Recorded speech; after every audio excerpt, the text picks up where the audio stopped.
thank you very much for joining us this afternoon. Is there any way I can turn this on? I'm going to stand over here and talk. Okay. I have a very booming voice, and I think I deafen you all. So I would like to welcome you all to the Alden room. We are thrilled to have you here this afternoon. We are presenting the 8th Alden Scholar Series lecture entitled Resisting Reform, Reclaiming Public Education Through Grassroots Activism.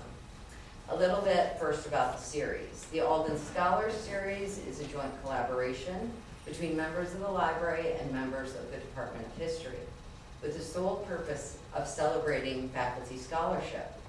The members of the organizing committee are Lois Baldwin, Heather Beach, Mary Lynn Benson, E.K. Lee, Jody Oakes, Lindsay Robinson, and myself, Molly Brown from the library, as well as Dr. Meta Harder from the Department of History, back there in the corner. More information about the Alden Scholar Series is available in the flyers on the round table near the entrance. The Alden room itself, this is where we hold the lectures. This room was named after Jessica Alden, who was a 1906 graduate of the Oneonta Normal School. Ms. Alden returned to the Normal School as our first librarian, a position she held from 1913 to 1944. The Alden room houses various special collections, including the Lantern Slide Collection, the New York State history books, early textbooks, and the college archives. This book is for purchase on Amazon.com, and there is more information on your seats about ordering it. We have a few announcements before we begin today. For any students wishing for lead credit, please see Jody Oakes in the back after the program is completed today. You may have also noticed the comment cards on the chairs. If you could please fill these out before you go. They should just only take a minute. But the information that you provide is very, very valuable for us and helps us improve this series. So that would be wonderful if you could do that. You can either leave those on your chairs, or we have orange boxes on the round table that you can drop them in as well.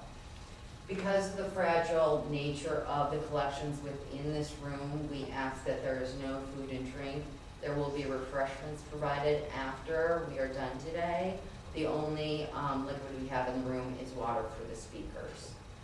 And in the unlikely event of an emergency, there's an additional exit right here in case we have to evacuate. And finally, if everyone could please silence your cell phones, that would be super. So now I'm going to introduce our lovely panel of speakers, and I'm going to try not to destroy their names. So first, I'm going to start with Kjersti VanSlyke-Briggs, Elizabeth Bloom, Danielle Boudet, who could not be with us today, Carol Makota, Stacy Surdy, and Kalinda Nashton. Kalindi, I knew it, sorry, I'm very sorry, okay. Kjersti is an associate professor of secondary education and literacy here at SUNY Oneonta. She is the author of The Nurturing Teacher, Managing the Stress of Caring. Prior to teaching at the college level, she taught high school English. She is also one of the co-founders of Oneonta Area for Public Education. Elizabeth Bloom is an associate professor of education at Hartwood College and a former middle school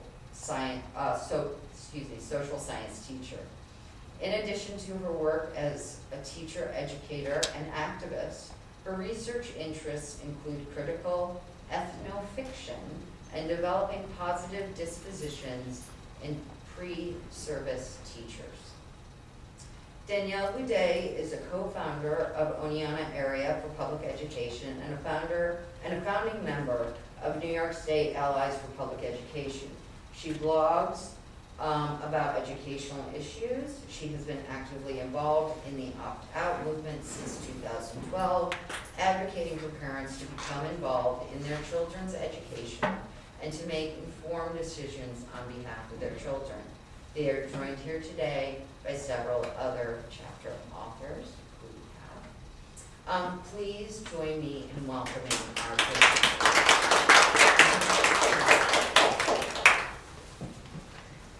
I'm going to try this and see if it's too loud. How is that? Is that okay? I'm happy to see that though you're a small audience, you're a diverse one, because there are only a couple of education students here, is that correct? So perhaps today's talk is going to be enlightening for you. It's interesting to think about the fact that we all know education intimately in this culture because we've all gone to school. We all spent many, many years sitting in classrooms, and yet we don't really know it at all. So what we've done and what we're doing is trying to think in a very critical way about something that is important really to all of us, whether or not we're in a K-12 school as a teacher or a parent at this time. It's something that affects everyone in our society. So my job here today is to set the stage or contextualize the testimonials in our book, Resisting Reform. It's necessary to understand the political and economic drivers of the reform movement in order to understand how dramatic the impact of it was on ordinary people in the 2012-2013 school year. People didn't know that the reforms that seemed so sudden in that first year were really the culmination of 30 years of an effort to undermine public education as we know it or as we knew it. To give you a little background, in 1983, 30 years ago plus now, President Reagan commissioned a report called A Nation at Risk, which blamed American schools for our economic woes. A series of federal laws were enacted aimed at trying to improve schools as a way to fix our economic problems. George Bush adopted national education goals in George H.W. Bush in 1989. Bill Clinton introduced the idea of standards-based education with a focus on measurable outcomes, and measurable outcomes means testing and data. With the Goals 2000 Education Act in 1994, George W. Bush gave us the No Child Left Behind Act of 2001, and I think that everybody in this room experienced their school career from the beginning, if you're a college student, in the No Child Left Behind era. No Child Left Behind said that states had to develop their own learning standards. They had to create annual assessments to test those standards. They had to set cutoff scores for what would be or indicate that students had reached proficiency in the tested areas, and they had to report the results to the public. Compliance by states was guaranteed by tying federal dollars to compliance with the law. Each successive wave of reform, those laws that I just described, had the effect of pushing public schools further and further away from local decision making, which is really the cornerstone of American education throughout its history, towards a federally mandated and standardized kind of curriculum. Race to the Top, first announced by President Obama, and by the way, you're noticing that this is totally bipartisan. It's not Republican, it's not Democrat. Both sides have partaken in this reform effort. Race to the Top, first announced by President Obama in 2009, was a coup de grace by the federal government, establishing common standards across all states, commonly known as the Common Core. How many of you had the Common Core? Did it affect your high school careers? If you're upperclassmen, probably not that much. So it's really, the Common Core is something it's creeping upwards to older students. So luckily you kind of seem to have dodged that bullet, the students in the room. Like No Child Left Behind, the money for states, $4.35 billion in this case, was tied to compliance with a federal program. The development of the Common Core standards, have you heard of the Common Core standards, by the way? Okay, great. They were not without, the development of them was not without controversy. There was minimal public engagement in the development of the standards. Of the 60 or so individuals who developed the standards, only one was a teacher. The standards were developed in secrecy. People who contributed to them were forced to sign documents saying that they wouldn't divulge anything that was going on in creating these standards. And there was no mechanism put in place for the public, parents, teachers, citizens to give feedback or respond to them.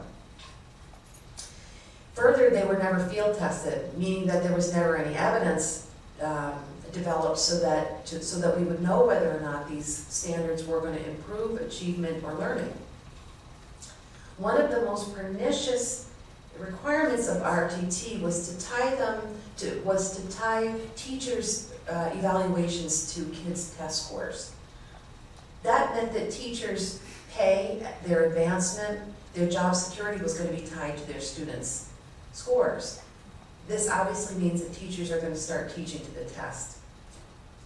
I think an almost worse problem is that inevitably large numbers of children with learning disabilities, who are English language learners, who are at risk because of poverty, were put in the position of putting their teachers, being liabilities to their teachers.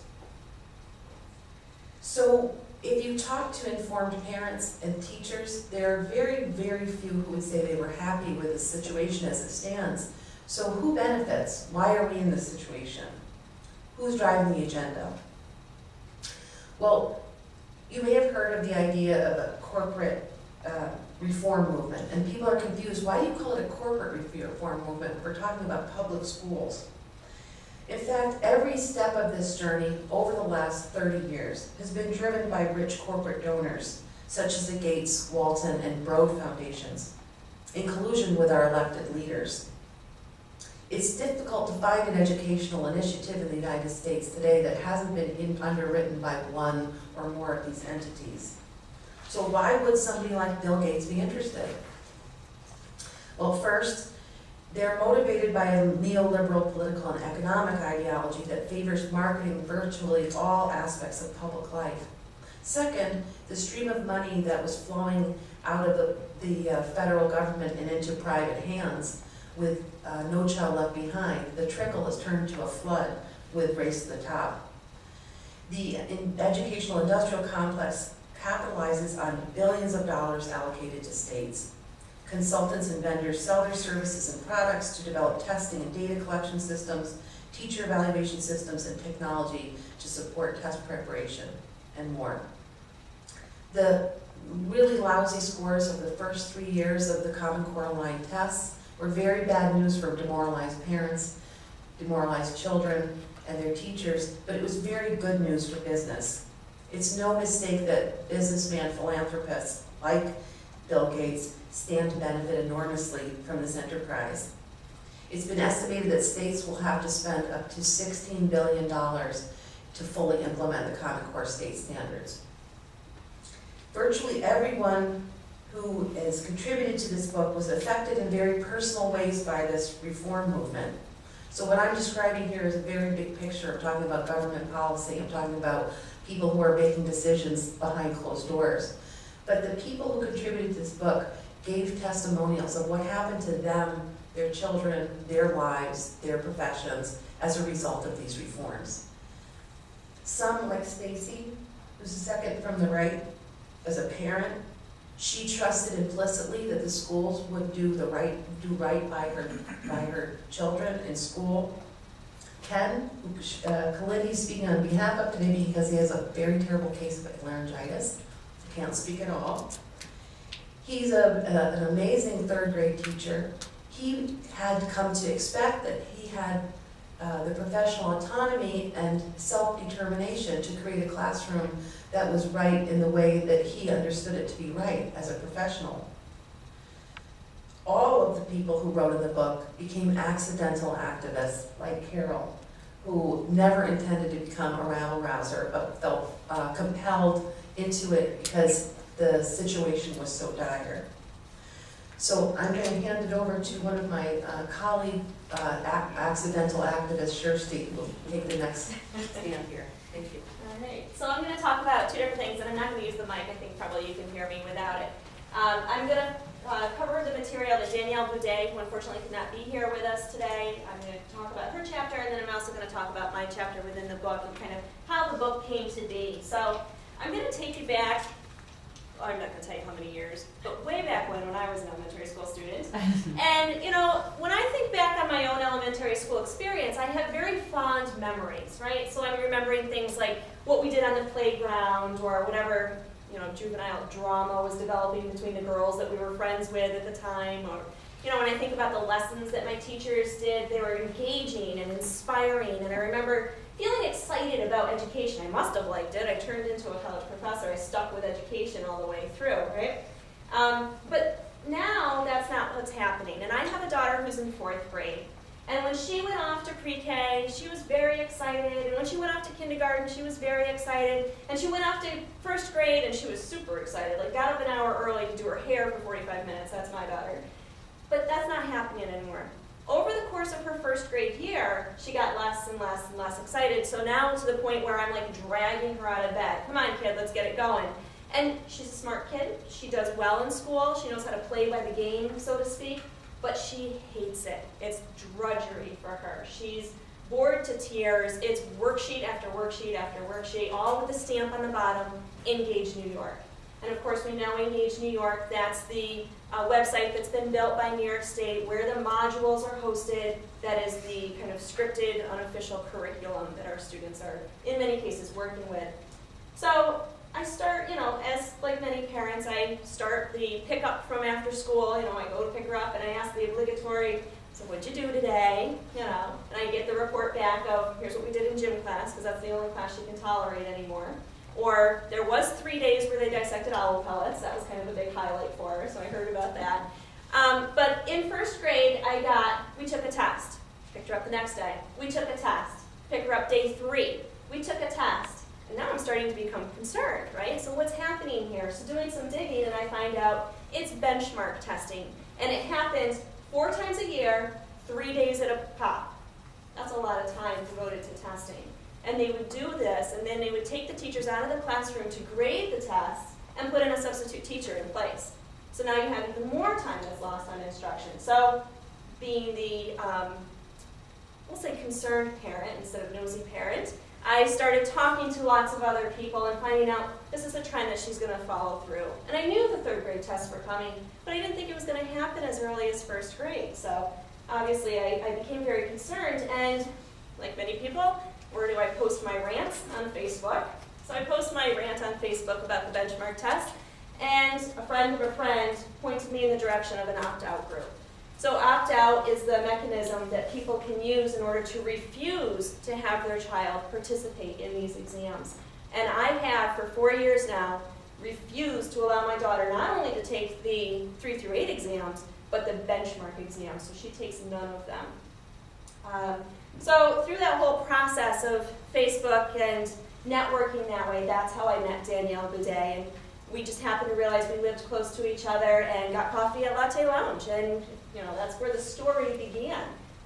So with my conversations with her, Oneonta Area for Public Education began in April 2012. And that's really, it just started as a Facebook group, a way for people to post resources, connect with each other, and compare stories, right? So we never really, you know, Betsy makes the notion about we're accidental activists. We did not go into this with that intent. We just wanted to kind of share some stories and do some community networking online. Next thing we know, people are contacting us. We want to know more about this opt-out thing. So we would start just by sending individual Facebook messages to people. But we got so many at one point, right before the April exams, we said, you know what, let's have an event. So we had an event here in Oneonta. We only had about 30 people show up for that very first event, and it was largely successful, mostly because the people who attended that event then asked us to hold events for them in other communities near here. So we went out to Norwich, you know, we were out in Sherburne, Earlville, we were in different locations meeting with other positive people. So with our loose collection of leadership, we held nearly 20 events in the course of 2 years. And, you know, Susan, for instance, was at many of those events. She's one of our unofficial leaders of OAPE as well. And when I say this unofficial, we have a very loose, we don't have a board per se. We just have a loose collection of people who kind of take charge at any given moment. So, our events included everything from opt-out forums in local communities to larger events partnered with NYSA. We had one in Craven Lounge a couple years ago that had over 250 people. Anyone go to that one? There's a picture of Sue at that one. A picture that never goes away. Yes, it's a good one. We had rallies such as the one in Muller Plaza. You'll see pictures behind me for that one. Save Our Schools was outside Center Street School. We held film screenings both at the Red Dragon Theater. We had one at Hartwick. We also had larger forum panels, which you'll also see there's flyers for some of them posted there. One was at Hartwick. We had one at Oneonta School District in the middle of a blizzard, and people still came. So we were also invited to speak as kind of like an unofficial speakers bureau, and just by default, each one of us specialized in some sort of area. So Stacy's thing, is opt-out. Betsy's the go-to for history. I'll talk about EdCPA on the drop of a hat. Don't get me started on that one. So this unofficial speakers bureau really helped us as we developed our grassroots organization. So luckily we answered that call because the evidence is in our numbers. And it's not just us. It's a loose network of organizations across all of New York State. So opt-out numbers rose from roughly 16,000 to 64,000 to last year over 220,000. And they're expecting those numbers to continue again. Other initiatives that we took up, we completely shut down InBloom, which was the data mining source that they were going to roll out, and we managed to completely shut that down. Our hope is that it doesn't rise its head under a new name, but you have to continue to be vigilant and look for those things. But we didn't do it alone. So OA is part of an interlocking hierarchy of other groups, which include NYSE, that's the New York State Allies for Public Education. We also have a sister organization that is Worcester Community for Education. And I'm just going to read a snippet from Danielle's chapter. She talks about cultivating opportunities in your local communities. And she says that we advocate at various levels, from local school administrations to boards of education to state and national policymakers. It is common to be on the receiving end of a canned response about educational issues like high-stakes testing and the Common Core state standards. The good news is that because activists refuse to accept top-down rhetoric of non-educators, more and more legislators are becoming receptive to stakeholders' concerns, and those who are in a position to affect change are hearing the debate over harmful educational policies. So they're starting to hear, they're starting to react. The problem is that when our book came out and was published, everything wasn't solved. They didn't read our book and say, you know what, that's the answer. So we still have work to do. We still need to do some convincing. So I'm going to lead into my chapter, which was titled Harnessing the Smart Mob Using Social Media to Enact Change. And I focus on social media as a tool to create safe and sustainable communities for grassroots organizations. Much of the advice in my chapter is built upon work through OAPE, but I also refer to NYSE periodically and also BATS. You might have seen up here a couple of flyers that had BATS on it. That's the Badass Teachers Association, and they're a fabulous group to look into. So not all who comment on the use of social media for activism are supportive of it. Malcolm Gladwell, for instance, is highly critical of it because he claims that you are trying to work with what he calls weak ties. So how many of you are on Facebook? And of the 400, 500 people you have on there that are friends of yours, how many of them are people you'd go to if, you broke your leg and you needed someone to bring you over a lasagna, right? So most of the people that are on your Facebook are what we call weak ties. They're acquaintances, people that you know casually. So his claim is that using social media to work with weak ties for activism is not going to be a strong one. However, there's a counter to that argument. Mark Granovetter points out that if we just chat with close peers, that they're likely to have the same opinion as us, and we'll only reinforce each other, and the dialogue will stay with each other. But if you put out your opinion out there to all of your weak ties, that you're challenging the discourse of other individuals, and that's where change can start to occur. And there's also the slacktivist argument. Have you ever heard the term slacktivist? So slacktivists, and there's a lot of us out there, are people who click like, but do nothing else. Repost, but do nothing else, right? So slacktivists like to look like they're engaged, but they're really not doing a whole lot. Or are they?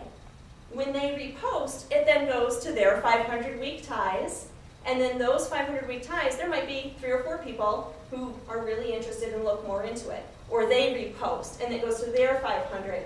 So you might not get a whole lot of quality connections in your 500, but the massive numbers that it goes out when you start reaching 23 million people as posts go and go and go, as memes tend to do, especially when they go viral. So without direct intent to do so, the organizers of OAPE used what's called a smart mob. And smart mob is a term that's coined by Reingold, and it refers to a collection of individuals acting in concert for a common goal, even if they don't know each other through social networking. So for instance, Stacy, I don't even know, we talked for like a year on social media before I met her in person. But it was one of those situations where we tend to be on the same community boards, we're both reporting back and posting on opt-out boards, and you start to begin to develop social networks and relationships with people in a digital world. And then you can make meaning and bring that meaning into action, boots on the ground. So a campaign, of course, can't exist just in a digital world because nothing ever gets accomplished. You do need to have boots on the ground. And one of the ways that you do that is by making digital calls to action. And you'll see a lot of them behind me here that I'll talk about in just a second. But I want to use BATS as an example. So the Badass Teachers Association, has anyone heard of them, by the way? I know you are of that. So, some of their t-shirts are out in that display case that's out there too. They have, I don't even know how many members now. I forgot to look it up. 64,000 last time I looked. Yeah. So they're pretty up there. But they have a main hub site that has this huge population of people that communicate on that site, right? Or they're voyeurs. So they've joined it, they watch stuff, but they don't actively communicate. But where BATS was successful is not in the massive population of numbers that are on their hub site. They're successful in what's called the long tail.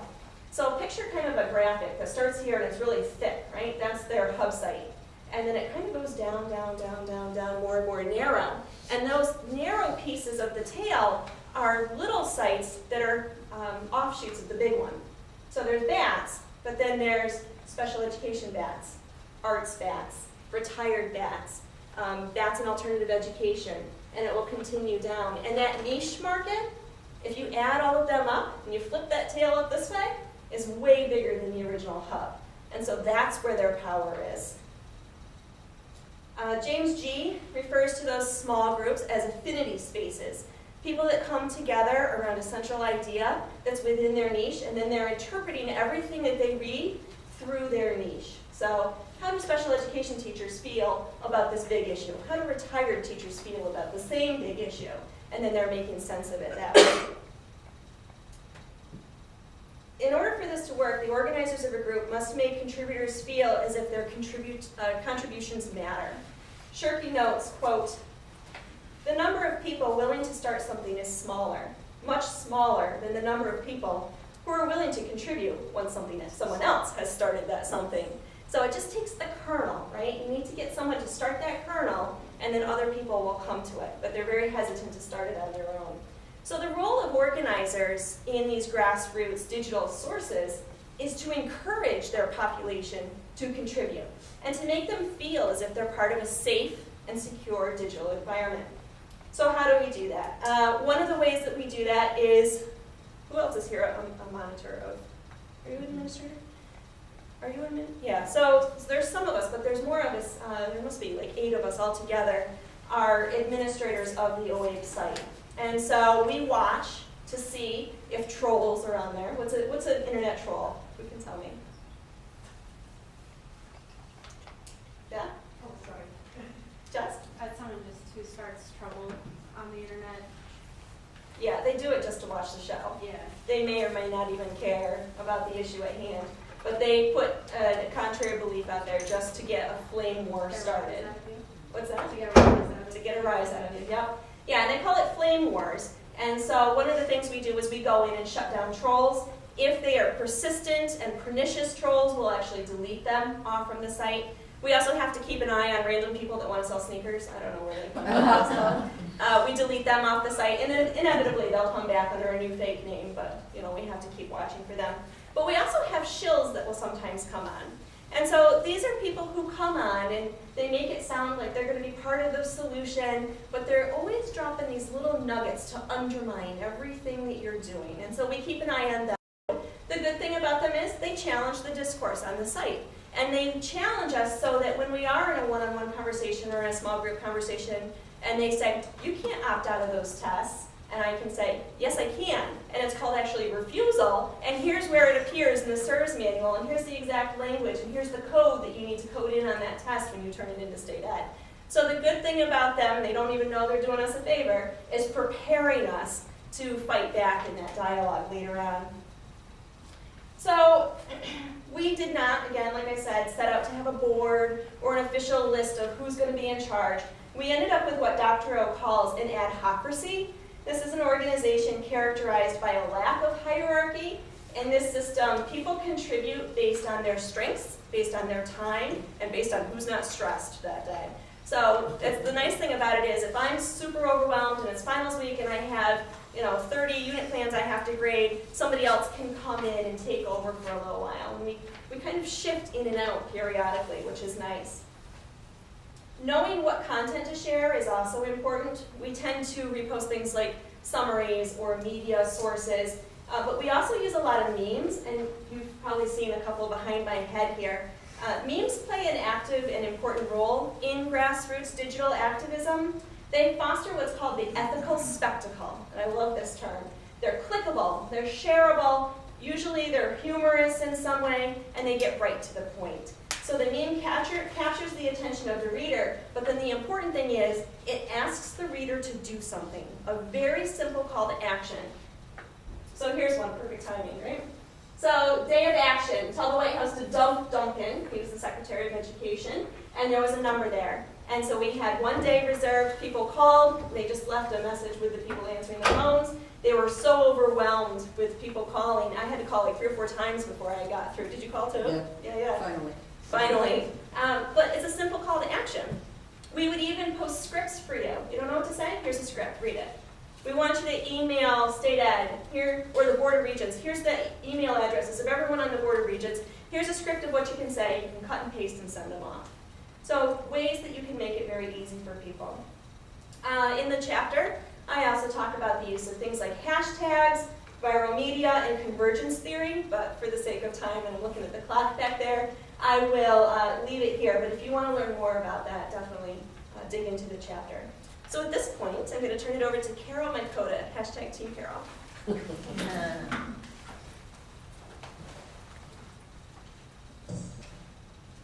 I'm going to use this because I'm about to lose my voice. I teach college writing now, but in 1998, I had been a public school teacher for 20 years. and a mom for 14 years.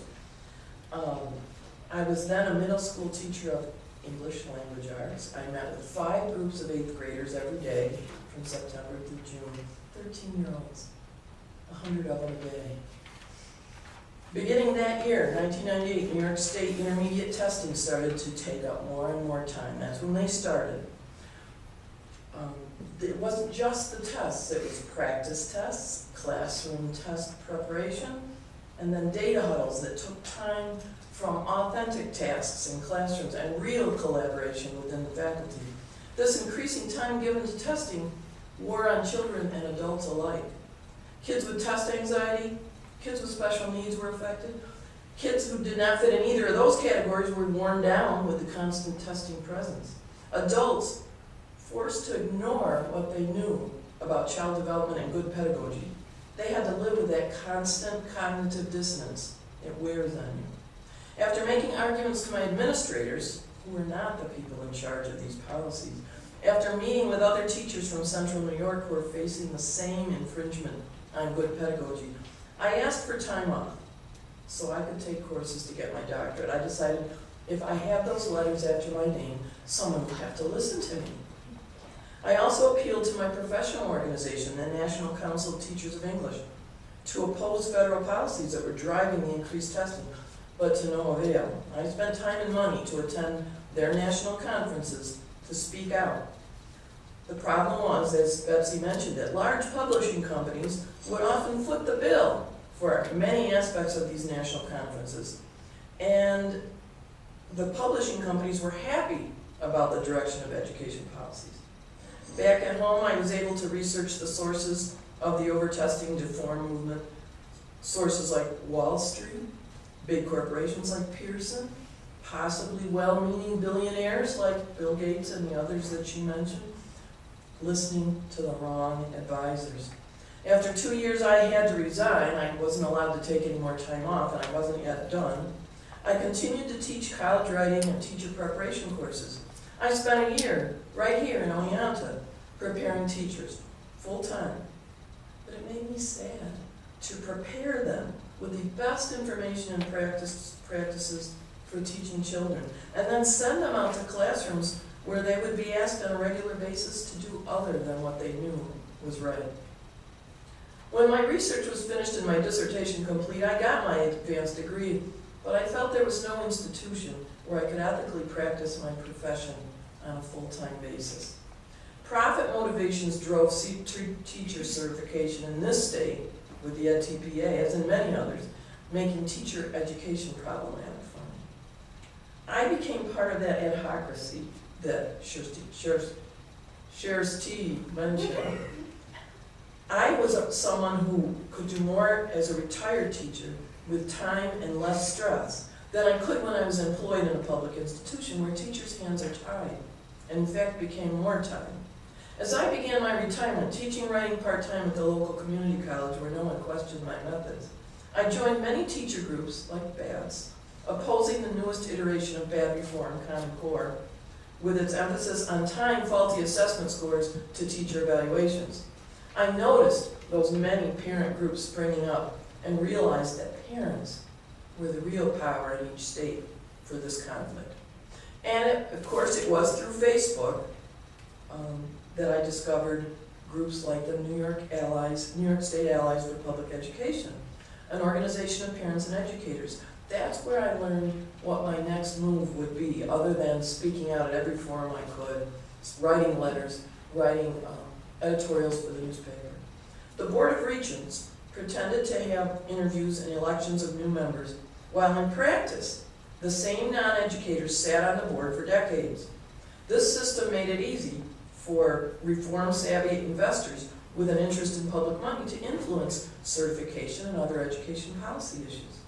Regents who had no experience in K-12 schools would accept those faulty premises, like schools are broken, teachers are bad, and bad practices of a reform movement gone rogue. NYSAPE was looking for candidates to complicate these candidacies, so I signed up. I spoke at meetings, met parents, spoke at forums, told everyone to contact your legislator, tell them it's time to change the way the Board of Regents gets elected. My first run was for Board of Regents was in 2014. I learned a lot there, and that's what my chapter book is about. I learned that in New York State, right now, and for, the last 30 years, the Democrats control education issues. They control the education committees and the process of election of board members, or rather, mostly re-election. I learned that Sheldon Silver then controlled the Democrats, or at least he did until he was indicted. In 2014, Silver and other Democrats wanted the same people to stay on the Board of Regents. I interviewed in Albany, but the Education Committee did not bring up my name for a vote, even though on paper I was a great candidate. And in the interview too.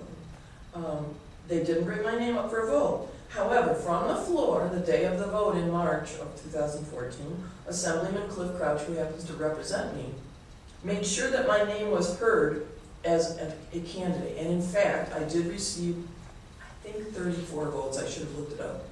It's in the book. Not many of those were Democrats. In fact, I think one. Donna Lupardo, Democrat from Binghamton, voted for me. She jeopardized her committee placement, the money her committees received, just by voting against what then Speaker Silver told her to do. And I realize now that was a dire thing for her to do. And some other Republicans also voted for me.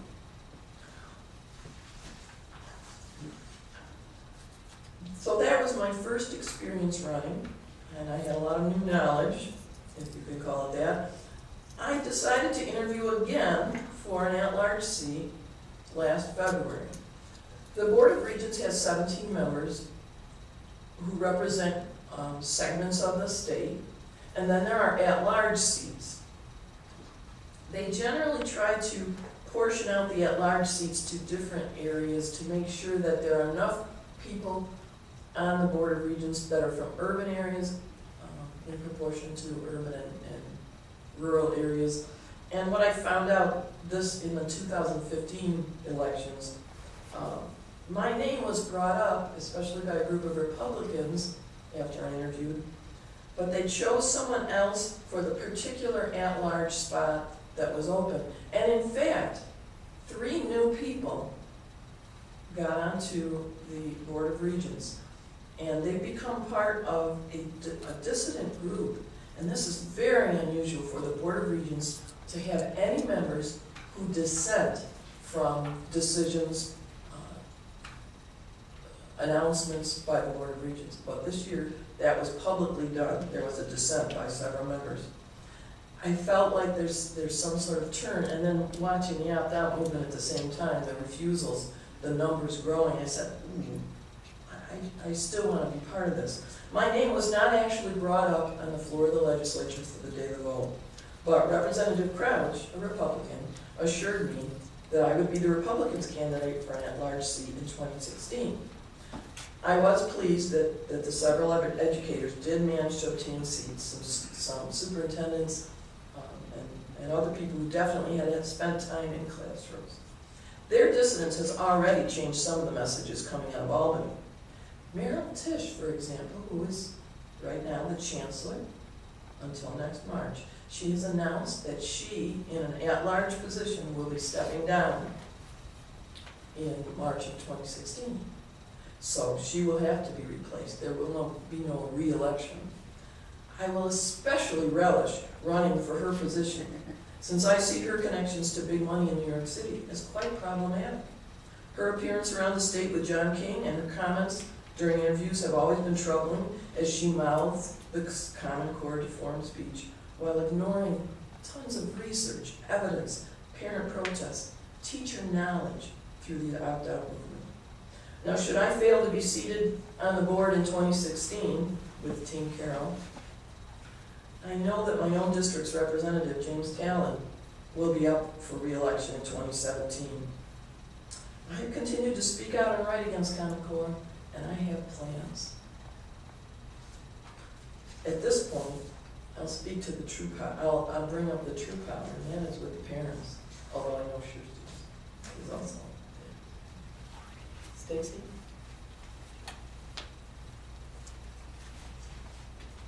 Hi, I'm Stacy Surdy. I live in Worcester, which is about 20 miles away, and our school, K through 12, has 350 students, so it's very small. I'm that rogue mom that went crazy when Common Core happened. I was an Army wife at the time. We were living in Holt Station in Hawaii. I could not wait to get back here to New York because our education was so great. I thought, you know, our schools are wonderful. We have such exceptional standards. You know, I have to get my 4 kids back here. So we get back here and everything's well with Anna in kindergarten. Emma went through kindergarten, and then I would say the summer of 2013, it hit our school. The teachers got their curriculum 2 weeks before school started, and my mom is one of those teachers, my sister-in-law is one, and they just freaked out. They're like, how are we supposed to teach this? The students are coming in 2 weeks. My son Liam was going into kindergarten, and I found out also before school started in that 2-week period, they removed all the toys from the kindergarten room, no blocks, no kitchen set, all that great stuff that helps kids learn all their good motor skills and have fun, have some free play, learn to socialize. So I went on and I didn't know where to turn, so I just let it happen and complained, soccer field, things like that. In October, we had open house, and the superintendent actually said to us that we will be that shiny penny that succeeds on these new tests in this new way. The curriculum, everything will be great, and we're going to just do fabulous. The teachers are all on board. And we had a letter sent home that very next week saying we're not going to learn social studies and science anymore in elementary. So K through 6 will just be ELA and math all day, with the exception of some specials. We had art and music still. But other than that, it was just worksheets of math and ELA. So by then I was fit to be tied, and I heard that OA for PE formed. They were having a forum at Sugo, and I went with about 5 to 10 people, and I just couldn't wait to bring that information back to Worcester. We held a forum at our school to inform them, and it was actually Danielle Baudet who said to me, "We're not going to do it all, kid. You're going to have to step up and form your own little group. That's how we'll network. That's how we'll, gain strength in numbers." So she said, "You're going to be Worcester Community for Education, and you're going to grow from your little town and branch out." So I had to speak, and I don't like doing this. And there was 100 people in our auditorium that day, and I had to introduce everyone that's here now, almost, who spoke, and it went very well. After that, I created the Facebook page the very next day, formed a group. We have 210 members now in our community and, beyond. I presented at 2 board meetings, gave them resolutions to try to pass, told them, these are things that we could be doing, and science and social studies are important in elementary. We need to go back to that and let them have a well-rounded education. It fell to deaf ears. Our board didn't really know the full extent of what was going on. They didn't realize that our school changed everything for Common Core and Race to the Top, and we only received $24,000 in Race to the Top funds to change everything. And I had to tell them that, and they just were dumbfounded. So I went back and I presented again, and just the same stuff over again. Toys in kindergarten, we need a broad band of curriculum. And that's when I realized I needed to push the opt-out movement. And we created flyers. I put an ad in the paper. I called different newspapers. Albany News actually came out to my home, which was nerve-wracking to interview me because I was seeing all these numbers in our school that were phenomenal for the state, and we did end up having 50% opt-out. And I think it was because our superintendent saw the movement and saw how big it was and how crazy I became as that rogue mom. And we started the School of Shame on Facebook for the schools that had the sit and stare policy, which meant if kids refused the test, they had to sit there and do nothing the whole time. Some couldn't even use the letter from their parents. They had to verbally refuse even if they were special education children. So they knew better than to mess with us at that point, and they did create an alternate location for our students, which was great. They've been helpful ever since with that. So after testing and the 50% opt-out, I said, where do we go from here? And I'm also on the Otsego County Republican Committee, so I said, we work with legislators all the time. What's going on? Someone contacted me from Long Island, I don't remember her name now, and they said they were going to start the Stop Common Core in New York ballot line, and they needed petitions. So we just gained lots of signatures and got on the ballot line with Rob Astorino running against Governor Cuomo, and the numbers actually shocked me in this state to have him run so closely, even though the media won't say how close the race was. But again, Cuomo won, and we're where we are at now. I continue to pass petitions. Our group would email relentlessly to the legislators and make phone calls. And then I decided at the end of the year that I was going to run for school board. And I won that. And I've been a thorn in their tush ever since. But we've come a long way. I don't know if we wanted to speak about that later. Our opt-out rates last year were 70%. This year we had 2 principals, And we have science and social studies back on the curriculum. We still have no toys, but we have, it's called K period, where the kids sing and dance and socialize. So we're getting back there with kindergarten, but at least the teachers don't feel the pressure anymore to teach the test and have all the test prep, and they're kind of just, they have the autonomy in the classroom that they need to make, you know, the individual lessons work for the children. So, I also got to meet Commissioner King. That did not go very well either. I was invited to a roundtable as a school board member, and he did not listen to anybody, which I didn't expect any less from him. But being on the school board has afforded me many opportunities to move forward, and I have continued to do so. Thank you. So Kalinda's going to speak for Ken Sider, who unfortunately is suffering with laryngitis, but she has his notes.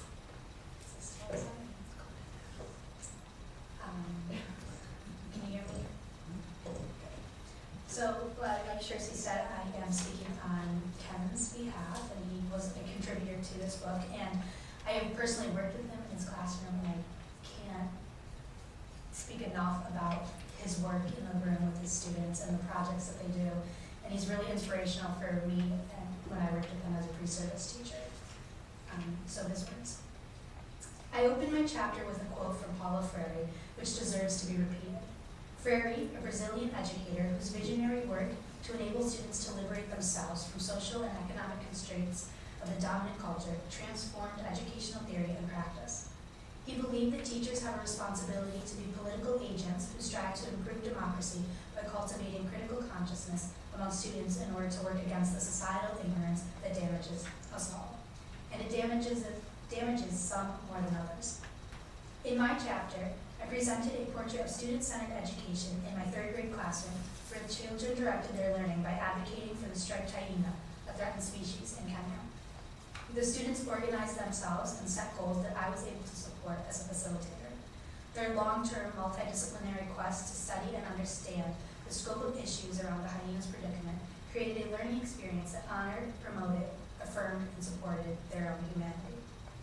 Filled with a spirit of compassion and bolstered by the knowledge they gained, these third graders educated people within their district, within their school, within the state, within the nation, using old school techniques like speaking at school assemblies and leafletting people in public spaces, plus high-tech strategies like Blogster, using email campaigns and online announcements. Humanity and love should be guiding principles of education.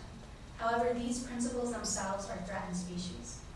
The move to scripted curricula is encroaching on the territory formerly occupied by progressive constructivist educators and represents principles that are just the opposite of humanity and love.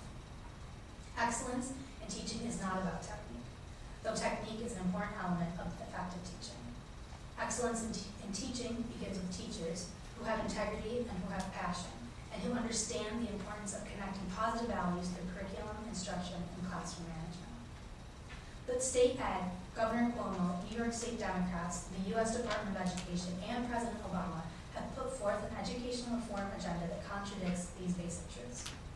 Children, including kindergartners, are now endure a classroom environment with paper and pencils and tasks that dominate their days.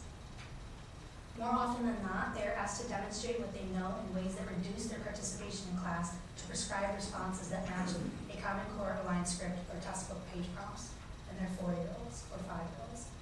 These top-down educational reforms force teachers to abandon teaching practices that were successful in order to comply with a scripted or research-based textbook manual that forces tiresome repetition. A single instructional approach that assumes that all children learn at the same pace with very long sitting periods and no mental or physical breaks. Educators know this is wrong. We know this is harmful. And we know we need to speak out. But do we? As workers with tenure, teachers possess a superpower that too many of us ignore or neglect. Privileged by the security of tenure, which our own union brothers and sisters fought so hard to achieve over the past century, we are obligated to speak out. I close my chapter by sharing another of Freire's beliefs, that teachers entered this profession with love and high hopes for helping students succeed at a time when corporations and states are mechanizing our work and testing our students as if they're objects on a conveyor belt. Teachers must be courageous and serve the historical role of serving as loyal opposition. By resisting what we know is wrong, and as fairies said, armed with love, we can confront and challenge the lies and distortions that are being used to deform public education, weaken our schools, and harm young children. Our schools are not failing. Our politicians and leaders are. Our teachers are not failing. Our unengaged populace is. As educators, we have the right and the obligation to speak out to inform our communities about the errors of current educational reform. We cannot rely on others, grassroots groups, online forums, or national organizations. We must be the ones to save the educational institution that has done so much to improve our society. We can start with baby steps, but we must move forward. If we are passive bystanders in this plot, the narrative and conclusion will be written without us. If we choose not to speak out for our students and what we know works in education, we will have to accept our share of that blame. Those of us who know what good teaching is and know the modules and other scripted programs are not good teaching are in jeopardy of silently moving from being a threatened species into extinction. From my vantage point at the University of Albany, where I am in contact with educators from around the state, I do not see significant movement among teachers to band together or push back. In a discussion with an education professor from Pace University this weekend, I was told how New York City teachers are relatively silent on this issue because they have been intimidated and threatened by their own Board of Education. New York State schools and teachers seem to have fallen into lockstep with the changes forced upon them. It is not too late for widespread revolution. The opt-out numbers from this year, 2015, are inspiring and suggest that a wider response is actually possible.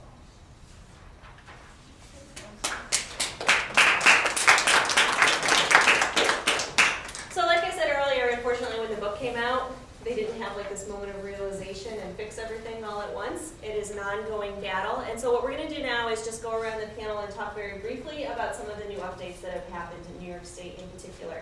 And also on the nationwide spectrum. So Arnie Duncan, who was and currently still is temporarily Secretary of Education, will be leaving that post to be replaced by, because they didn't learn anything from New York State, John King. So he'll be the interim there in that time period. Carol already mentioned that Meryl Tisch has decided to step down, and I was just reading in the school board letter, I don't know if you get them on board, she was saying that she's doing it for the better of everyone involved, so we can get away from politics and talk about the issues. So we'll see how that goes. And, you know, the other thing that's going on right now, of course, is the Governor Cuomo's task force. So I'm going to turn it to Carol because she attended one of the most recent events there, just to give her a minute or two to talk about what happened, and then we'll go around and share some of the other updates. Well, I understand they're having at least 10 of these forums, and I know it's supposed to be 4, but I don't speak Latin, so. Anyway, they're very well organized. I went to one at Binghamton University. It was held in the spectacular technology and research building, and we had to sign in. We had to RSVP to get it to be present because it was a small room. It wasn't it was about like this, I would say, with more chairs.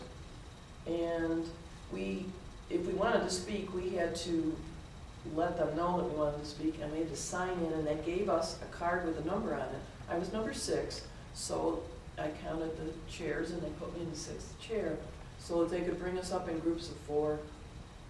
There was a clock projected onto the screen, a 3-minute clock.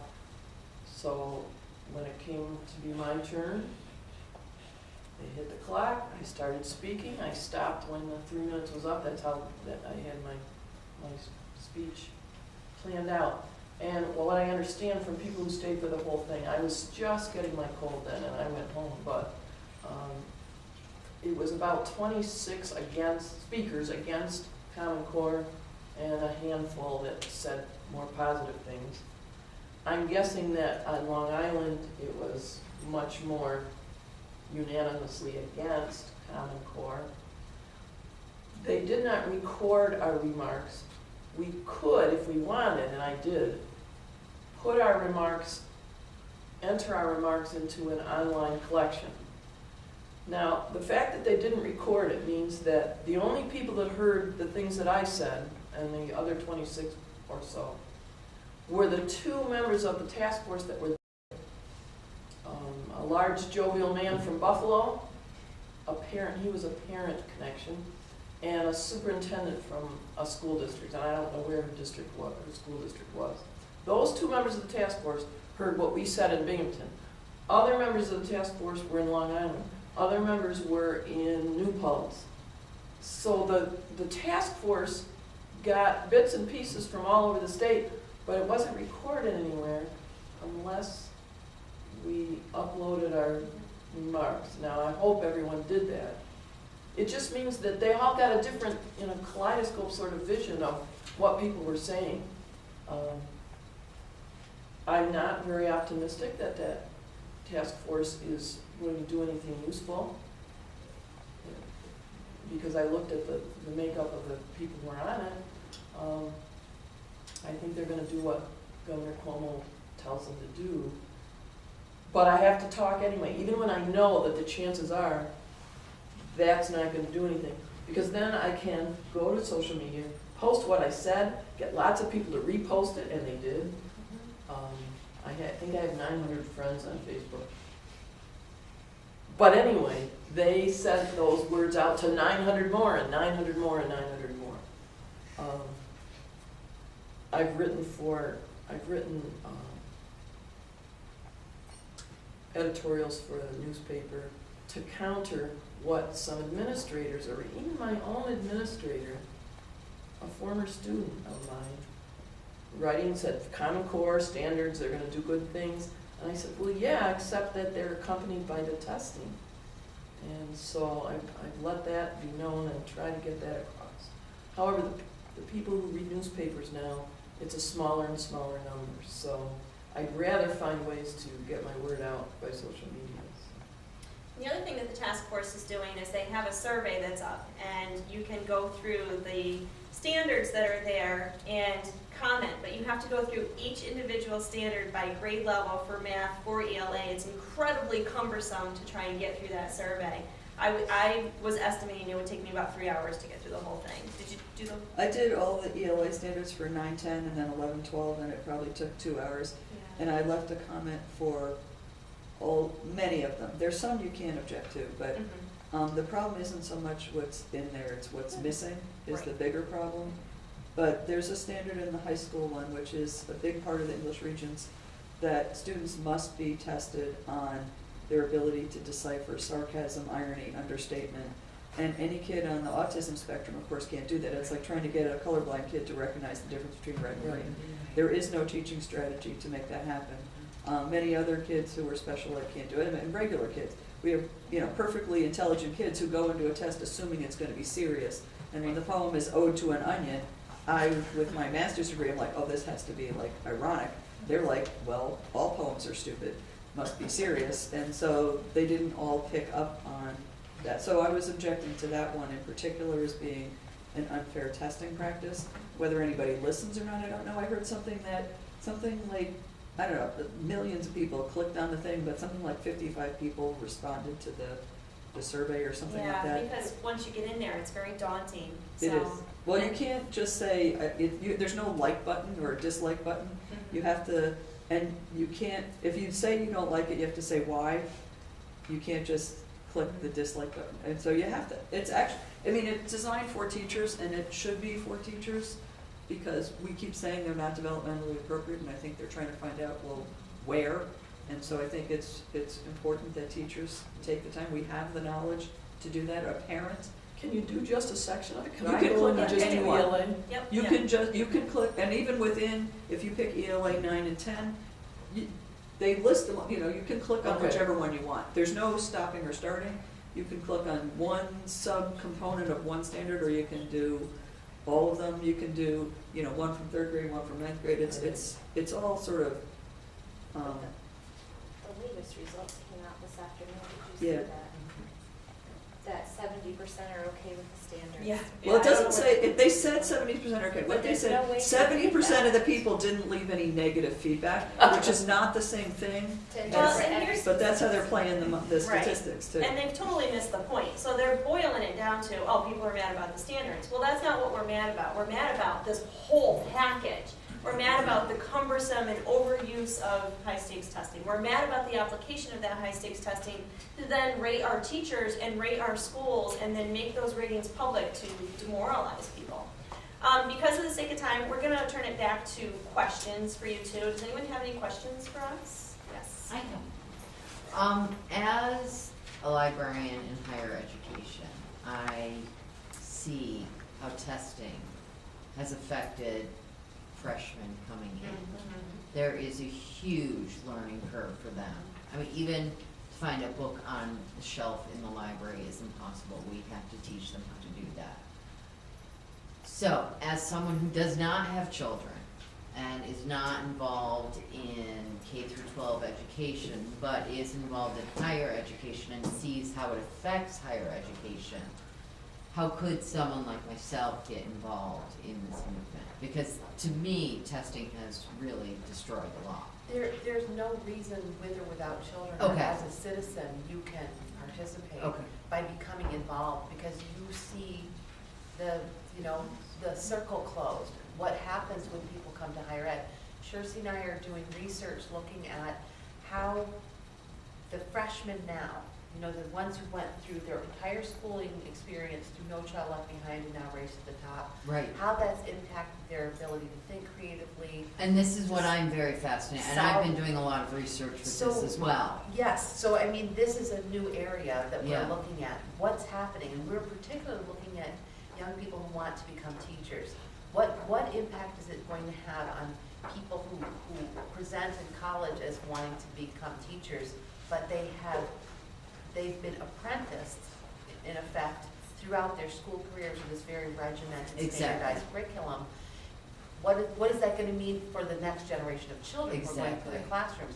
Are those young people just simply gonna accept that they're gonna be given a canned curriculum, a module, or a script to read, and think that this is normal, this is what Right. teaching is? Right, and to me, it's like, are we churning out robots or are we churning out creative thinkers? You We're know? turning out robots. Exactly, and that's what makes me So mad. you absolutely become involved, Okay, Contact legislators, that's the okay. best thing. Well, what's the Facebook page? 'Cause Oleana Area for Public Education. that's what it's called? Yep. Okay. And to make the librarians in the room even more upset, so some of the local districts are no longer having library as a rotation for the elementary schools, or they're having one librarian try to cover the entire district. Right. But because the state regulations mandate that a librarian be available to the high school, that means that the elementary school is not getting one. My daughter's school, for instance, completely cut library for grades 2, 3, 4, and 5. And didn't we all grow up going to the library after school? Right. Yes. I mean, it's just like, Or as What part of about your school library day. period? You guys didn't have library period? I lived in No, one, No, yeah. they're Cut getting it. rid of They it. do. I had library period. We would go at least once a Oh, week. that's awesome. Yeah, I went to a great public school. We had library period, we had a swimming pool, That's This is awesome. her fourth grade daughter now, they cut out library. That's ridiculous. Yeah, you're right. it was. So I got on a school board, like Stacy. Lo and behold, fourth grade has library this year. But it was because I was the parent who made a stink. Because last year, they had cut that program, and I didn't find out about it until it was too late to do anything. And as just a parent in the district, I was one sole voice. But then, once I got on the school board, I rallied a bunch of other people, and I said, all right, let's all time our complaint letters, so that we can make a call for that. And you don't have to be a parent in the district, you're a taxpayer. Well, and like, is it Stacy? Yes, I just moved back recently from Florida, and I thought, oh, great, I'm gonna be back in the New York State education system, and the students I get coming in are gonna be much better than the students that I had in Florida coming in. And oh my God, it's the same learning curve. It is. It's and a national Jeb Bush issue. started it. Yeah. Yeah. Oh, yeah. Yeah, well, there you go. So Florida, There you New go, York it's are all one in and the the same. family. Yeah. And New York State used to be at the top. It was Yeah. California, New York, right Yeah. at the top. Yep. Number one. Yeah. There's two things. The first is to contact legislatures, because part of the reason it got cut really had nothing to do with the Common Core and everything to do with the Common Core. There's a gap elimination adjustment, the GEA that Governor Cuomo pushed through, which cut, there's one of the posters up there is how much Bainbridge Guilford lost. It's millions of dollars over years, and so we were faced with, they gave us the money, and then they took it back in the same year. And so when you have to cut, like, what are you gonna cut? So library became a relatively easy thing to cut. You know, and certainly, I mean, you can't, is it better or worse than cutting gym or cutting art? I mean, that's not the right answer, but that was part of it. So it had, like I said, nothing to do with Common Core, although that whole gap elimination was part of the master plan. But the other thing I know that the librarians will be horrified by, the English regents that they take to graduate in New York, they have changed. We had the same regents for, I don't know, 60 years or something. I took those regents. Okay, then they went to the 6-hour regents, then they went to a 3-hour regents, and now we've changed it again. In the last 15 years, we've changed it 4 times. The new regents is supposed to promote college-ready research, but what they do is they give you the 4 documents on the test that you have to write the report from, and they tell you what to think. You can think this or you can think this, and go to the documents and do it. And then we're all about documentation, because that's so important in college. Documentation is text 1, text 2, text 3. None of this is done in college. Maybe text 1, line 7. I don't know of an MLA or AP formula that includes line 7 as a documentation. So we're not only not teaching them research under the guise of teaching them research, not teaching them documentation under the guise of teaching them documentation, not teaching them how to make a thesis under the guise of teaching them how to make it. I would rather go back to the 5-paragraph essay than this thing that they're passing off as research. The new social studies test is coming out soon. It's in draft form. They've learned something from the travesty of the English and the math modules. The module things that they put together are at least done by teachers. They're better, but it looks as if this new social studies test is going to have almost the exact same task, where they get the 4 pre-done documents and are told you can think this or this, supported with evidence from the text. The only thing you can think is what it says. So I'm an English teacher, and we learn all about innuendo and reading between the lines. But the only thing you can prove on an exam for the regents is something you can underline and say, this character, Macbeth is a creep because right here he says. Well, 80% of what makes him a creep is not written on any page anywhere. So we're learning. It's all ass backwards, and so and very biased. And when you go to complain about the standards, that's not a thing. It's what's not in there, and what it's, you know, when I try to put together a creative lesson, I know it's a good lesson, I know why it's good, and then I go to try to find standards that make it work. They aren't there. So if I'm really creative, I'll just make the standards work, and nobody's really looking anyway. But it's, if you're, I mean, you have to be creative with what they're giving you to work with. Somebody with that? Yeah, I have a question too, and I've also noticed, I teach history here at Loyola, and I've noticed many interesting things in regard to my students too, which in generally I really enjoy, but a few of my students, for example, just come in, have told me that they have learned that if they drop certain terms into their essays, that will get them points. For example, if they mention something that they have called cultural diffusion, which I've never heard of, you know, and I'm not sure that they can define at this point.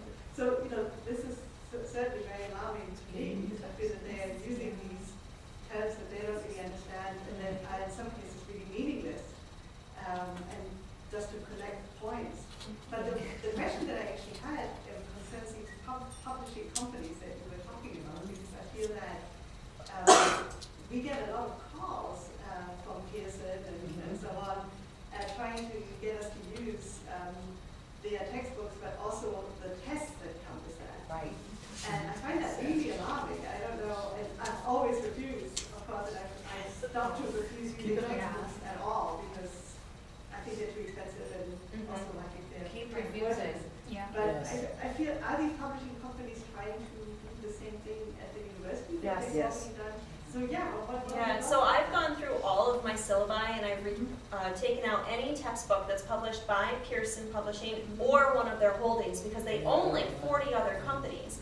So you have to really go through what their holdings are. And I don't get samples in the mail anymore, which is kind of funny. But I think it's because I refuse to hold any of their materials on my syllabi anymore. I'm using independent booksellers only, and if I'm not finding that, I'm going out on the web and I'm finding PDFs of things that I can link to on Blackboard instead. And where I'm filling in gaps is just through micro lecture. So the obsession with assessment and accountability has risen to the college level, you know? So the autonomy that college professors used to have is becoming a thing of the past. It's unfortunately trickled upwards, and it's especially bad with teacher education. The teacher education is now, beholden to these new tests, some created by Pearson, owned by Pearson, but also other private entities. And students in higher ed, to get their teaching certification, they have to, they basically have to follow this very, very prescriptive way of writing lessons, thinking about teaching, and it's in a sense preparing them to pick up scripts and take up the mass-produced materials. It's really troubling or it's shocking. We have to end.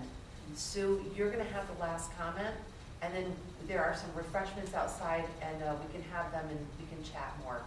Yeah, I think just to piggyback on what you said, my son is a senior in college now, and he was in the first group of kids that took the third grade test, the very first third grade test. And so we were, sold the bill of goods that this will prepare them for high school. And then nobody keeps track of how old the kids are. So we did elementary reform for a few years. And then the very year he entered 9th grade, they said, well, now we have to do this in high school because these kids in high school aren't prepared for high school. And I'm like, well, if he's been doing this crap since 3rd grade, how come he's not prepared for high school? And then when he got to be a freshman in college, they said, well, now we have to up the game in high school because these kids aren't ready for high school. I'm like, well, you people have done this to him since 3rd grade. Now he's a senior in college. And by the way, he's adequately prepared for everything. He's a senior at Ithaca. He's doing quite well. He's writing for some reason in television. He's perfectly functional. But now the deal is, well, now the college kids, of course, aren't ready. And these kids who are seniors in college are the very guinea pigs they've been pushing through this program since 3rd grade. Yeah. So if they're not ready for college, it's because the vague, that this college readiness, that's one of these vague concepts that was a false Right. premise for the whole thing. But there's no timeline of, we did this 3rd through 5th grade, and therefore they can do this 5 through 8, and therefore they can do this 9 through 12, and therefore, they just randomly wait 3 or 4 years and then attack the next Just group. watch up here while I do this over But here. it's the same kid. If he's not ready for high school, it's because of those stupid tests. Right. It's the curriculum. Well, thank you everybody for coming. Thank you very much. Thank you to everyone for attending. This was absolutely fantastic. Bye, Arpa. The book is available on Amazon.com. There's information on your seats. We will be having a spring Alden Scholars series, and that one is no votes for anti-suffrage. And information will be forthcoming about that. And if you have a chance, please fill out the comment cards and just drop them in the orange box. Thank you, everyone. Thank you.